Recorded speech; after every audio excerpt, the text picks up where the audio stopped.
સૌથી મોટા સમાચાર મળી રહ્યા છે। 17મી ઓક્ટોબરે મંત્રીમંડળના વિસ્તરણની શક્યતા। વાઘ બારસે નવા મંત્રીમંડળનું વિસ્તરણ થાય તેવી સંભાવના છે। તો 17મી ઓક્ટોબરે મંત્રીમંડળના વિસ્તરણની શક્યતા છે। વાઘ બારસે નવા મંત્રીમંડળનું વિસ્તરણ થઈ શકે છે। કયા મંત્રીને સ્થાન મળશે, કયા નવા ચહેરા આવશે, કોનું પત્તું કપાશે, તેની પર સૌ કોઈની નજર છે। આજ વિશે વધુ જાણકારી માટે સંવાદદાતા જયેશ ચૌહાણ અને મલ્હાર વોરા આપણી સાથે લાઈવ જોડાયા છે। સૌથી પહેલા જયેશ, આપની પાસે આવું, કારણ કે હવે બસ ઘડીઓ ગણાઈ રહી છે। નવા મંત્રીમંડળનું વિસ્તરણ ગમે તે ઘડીએ થઈ શકે છે। વાઘ બારસનો દિવસ કદાચ નક્કી કરવામાં આવ્યો હોય એવી પણ જાણકારી છે। શું માહિતી હાલ?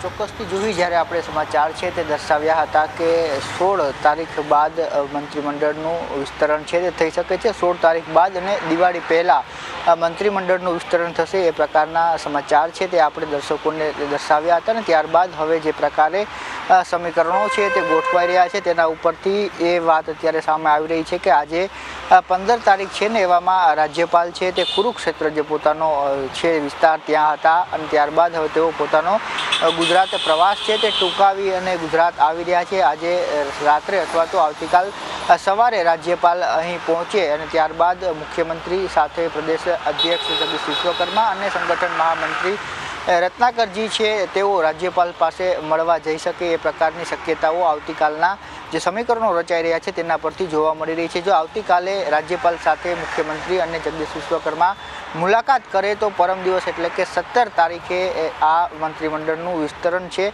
તેની તારીખ છે તે નિયત થઈ શકે છે એ પ્રકારની શક્યતાઓ અત્યારે જોવા મળી રહી છે। હજુ સુધી કેન્દ્રીય મોવડી મંડળ અથવા તો જે ગુજરાત સરકાર છે તેમને કોઈ તારીખ આપવામાં નથી આવી એ પ્રકારની વિગતો પણ મળી રહી છે। હજુ રાજ્યપાલ આવશે અને તેમની સાથે મુલાકાત થશે ત્યારે એ તમામ લિસ્ટ છે તે રાજ્યપાલને સોંપવામાં આવશે કે કયા જે મંત્રીમંડળમાં કયા મંત્રીઓ છે તેનો સમાવેશ કરવામાં આવી રહ્યો છે। એટલે જે પ્રક્રિયા છે તે પ્રક્રિયાનું પાલન છે તે કરવામાં આવશે। રાજ્યપાલને તમામ નામો છે તે આપવામાં આવશે કે કયા મંત્રીઓ છે તે રહેવાના છે અને કેટલા મંત્રીઓ છે તે ડ્રોપ થઈ રહ્યા છે। એટલે આખું લિસ્ટ છે તે રાજ્યપાલને સોંપવામાં આવશે અને એ લિસ્ટના આધારે રાજભવન તરફથી છે તે તમામ તૈયારીઓ શપથવિધિ માટે કરવામાં આવશે। જ્યાં સુધી મંત્રીમંડળનું વિસ્તરણ થતું હોય છે ત્યારે એ જોવામાં આવતું હોય છે કે શપથ ગ્રહણ બાદ કેબિનેટની બેઠક છે તે મળતી હોય છે ને તેમાં ખાતાઓની ફાળવણી છે તે થતી હોય છે। એટલે દિવાળી પહેલાં આ તમામ પ્રક્રિયાઓ પૂર્ણ કરી દેવામાં આવશે। એટલે આવતીકાલે છે તે રાજ્યપાલને મળી શકે છે મુખ્યમંત્રી ભૂપેન્દ્ર પટેલ અને પ્રદેશ અધ્યક્ષ જગદીશ વિશ્વકર્મા ને ત્યારબાદ 17 ઓક્ટોબર એટલે કે વાઘ બારસના આ જે તમામ શપથવિધિ છે તે થવાની છે એ પ્રકારની વિગતો અત્યારે સૂત્રો પાસેથી છે તે મળી રહી છે। બિલકુલ, આપણી સાથે મલ્હાર જોડાયેલા છે। મલ્હાર, રાજ્યપાલે પોતાનો પ્રવાસ ટૂંકાવ્યો છે, જલ્દી તેઓ પરત ફરવાના છે। મલ્હાર, કેબિનેટની બેઠકને લઈને શું સમાચાર છે? શું આવતીકાલે કેબિનેટની બેઠક જે અંતિમ બેઠક મનાઈ રહી છે સીએમ ભૂપેન્દ્ર પટેલ સરકારની એ મળી શકે છે ખરા? અને કારણ કે સીએમ તો કાલે મુંબઈ જવાના હોય એવી પણ વાત જાણવા મળી રહી છે, શું માહિતી હાલ?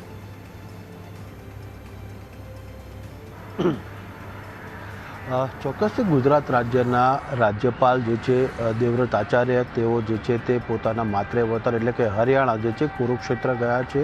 ત્યાંથી તેઓ હિમાચલનો પ્રવાસ ખેડવાના હતા અને ત્યારબાદ તેઓ ત્યાંથી એટલે કે હરિયાણાથી સીધા જે છે તે મહારાષ્ટ્ર જવાના હતા, કારણ કે મહારાષ્ટ્રનો પણ રાજ્યપાલ તરીકેનો તેમની પાસે વધારાનો હવાલો છે। 17 તારીખે તેમનો પણ ત્યાં કાર્યક્રમ જે છે તે નક્કી થયેલો હતો, પરંતુ હવે ગુજરાત રાજ્યના મંત્રીમંડળના વિસ્તરણની શક્યતાઓ જે પ્રબળ બની છે તેને ધ્યાનમાં રાખીને રાજ્યપાલે જે છે તે પોતાનો પ્રવાસ ટૂંકાવ્યો છે। આવતીકાલે વહેલી સવારે તેઓ જે છે તે ગુજરાત પહોંચશે, રાજભવન ખાતે જશે, ત્યારબાદ મુખ્યમંત્રી જે છે તે તેમની પાસે સંપર્ક સાધશે અને ટેલિફોનિકના માધ્યમથી જે છે તે રાજ્યપાલનો સમય લેવામાં આવશે। રાજ્યપાલ જે સમય આપશે તે સમય પ્રમાણે જે છે તે મુખ્યમંત્રી રાજભવન જશે, રાજભવનમાં રાજ્યપાલ સાથે બેઠક કરશે, જે દરમિયાન ગુજરાત ભારતીય જનતા પાર્ટીના નવનિયુક્ત પ્રદેશ પ્રમુખ જગદીશ વિશ્વકર્મા અને સંગઠન મહામંત્રી જે છે રત્નાકરજી તેઓ પણ ઉપસ્થિત રહે તેવી પણ વાત સામે આવી રહી છે. ત્યારબાદ જે રીતે કેન્દ્રીય મોવડી મંડળ દ્વારા જે લિસ્ટ નક્કી કરાયું છે કે ગુજરાતમાં નવા મંત્રીમંડળમાં કયા કયા ધારાસભ્યોને સ્થાન આપવામાં આવ્યું છે મંત્રી તરીકે, તેની યાદી જે છે તે રાજ્યપાલને આપવામાં આવશે અને જે અત્યારે વર્તમાન મંત્રીઓ છે જેમનું પરફોર્મન્સ સારું નથી તેવા મંત્રીઓને પડતા મૂકવાના છે, એટલે કે તેમની પણ યાદી જે છે તે રાજ્યપાલને આપવામાં આવશે. રાજ્યપાલ આ યાદીને ધ્યાનથી અભ્યાસ કરશે અને ત્યારબાદ મુખ્યમંત્રીને જે છે તે શપથ માટેનો સમય આપશે અને શપથ આપ્યા બાદ જે છે તે રાજભવન ખાતે અથવા તો મહાત્મા મંદિર, હજુ સ્થળ નક્કી નથી થયું પરંતુ પ્રાયોરિટીના તબક્કે જોઈએ, પ્રથમ તબક્કે જોઈએ તો રાજભવનની અંદર જે હોલ જે છે દયાનંદ સરસ્વતી હોલ તેની અંદર શપથવિધિ થઈ શકે છે.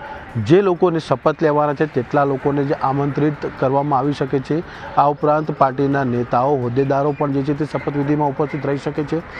આ ઉપરાંત શપથવિધિ પૂર્ણ થયા બાદ તુરંત કેબિનેટની બેઠક જે છે તે બોલાવવામાં આવતી હોય છે અને કેબિનેટની બેઠકની અંદર મુખ્યમંત્રી કક્ષાએથી જે નવનિયુક્ત થયેલા જે મંત્રીઓ છે જેઓ શપથ ગ્રહણ કર્યા છે તેવા મંત્રીઓને જે છે તે ખાતાઓની ફાળવણી કરશે. આ ઉપરાંત અત્યારે વર્તમાન સરકારમાં જે મંત્રીઓ છે જેઓ સરકારની ગુડબુકમાં છે, સારી કામગીરી કરેલી છે તેવા મંત્રીઓને પણ જે છે તે પ્રમોશન આપવામાં આવશે. એટલે કેબિનેટ બેઠકની અંદર પણ જે છે તેઓને પ્રમોશન હેઠળ જે છે તે ખાતાની ફાળવણી કરવામાં આવશે. જો રાજ્ય કક્ષાના મંત્રી હશે તો તેમને કેબિનેટ કક્ષામાં જે છે તે સ્થાન પણ આપવામાં આવી શકે છે. એટલે કે કેબિનેટ બેઠક ખૂબ જ મહત્ત્વની હોવાનું જે છે તે માનવામાં આવી રહ્યું છે. પોર્ટફોલિયો એટલે કે ખાતાની ફાળવણી બાદ જે છે તે કેટલાક મંત્રીઓ જે છે તે પોતાની ઓફિસનો પણ જતા હોય છે અથવા તો બીજા દિવસે પણ જે છે તે પોતાનો ઓફિસનો સત્તાવાર રીતે જે છે તે ચાર્જ વિધિવત રીતે પૂજા અર્ચના સાથે જે છે તે સંભાળતા હોય છે. એટલે કે કહી શકાય છે કે દિવાળી પહેલાં જે છે તે ગુજરાત રાજ્યમાં જે છે તે ભૂપેન્દ્ર પટેલની સરકારની અંદર નવા મંત્રીઓને જે છે તે સત્તા ઉપર બેસીને જે છે તે રાજ્યની દોરી જે છે સંભાળશે, એટલે કે દેખરેખ જે છે તે શરૂ કરશે, એટલે કે કામગીરી જે છે તે શરૂ કરવાના છે. એટલે કે કેબિનેટ બેઠક પણ જે છે તે ખૂબ જ મહત્ત્વની બની રહેશે. આવતીકાલે પણ કેબિનેટની વાત સામે આવી રહી છે પરંતુ સત્તાવાર રીતે હજુ સુધી એને સમર્થન નથી મળી રહ્યું. જો આવતીકાલે કેબિનેટ હોય તો ચોક્કસથી અત્યારે વર્તમાન સરકાર જે છે ભારતીય જનતા પાર્ટીની ભૂપેન્દ્ર પટેલની જે સરકાર છે તેમાં જે મંત્રીઓને પડતા મૂકવાના છે તેમની આ બેઠક જે છે તે અંતિમ બેઠક જે છે તે કેબિનેટની માનવામાં આવી રહી છે.